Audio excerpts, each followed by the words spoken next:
Greetings, everybody. This is Judge with the Cosmic Answer LLC, and we're talking about grahas in the lagna, or planets in the first house. We are now discussing Ketu, or the south node, or the headless or the blind dragon in your first house. Now, what is Ketu? It's not a physical body. It's not a planet per se, but it's a point.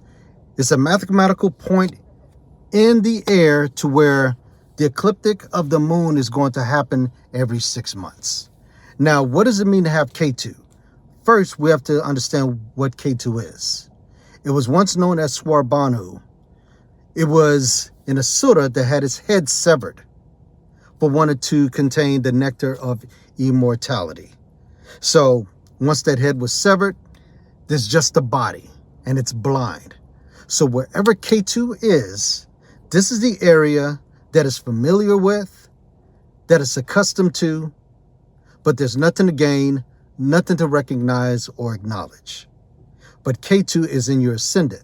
Now, if you have the school of thought to where Ketu or even Rahu have aspects of dristis, you're not going to find it here because it's a blind spot. It can't see. Therefore, it doesn't know what it's looking at. I'm of the school of thought to where the nodes have no aspects. So you place Ketu in the first house. What does that mean for you?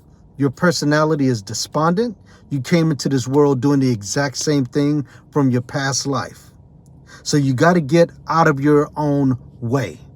Got to get out of your own way and focus where your Rahu is, which is the 7th. So Ketu is going to have you being the great epitome of what you once were. So nobody's going to have a problem with you being who you are. And people would think that's great. But whenever Ketu is on the house of self, deep down inside, you don't like yourself. So you're going to want to get to know others or engage with others.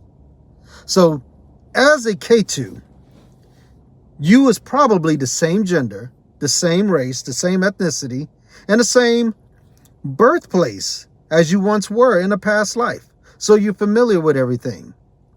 And you tend to know your way around, and you have this self-esteem that other people wish they had because you're comfortable in your own skin, yet you're not. You want to know others, be in relationship with others. Now, the challenge of having Ketu in the ascendant, you tend to not know what you're doing when it comes to being around others.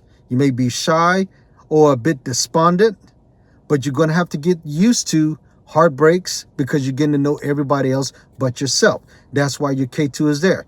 Get out of your own way and learn others.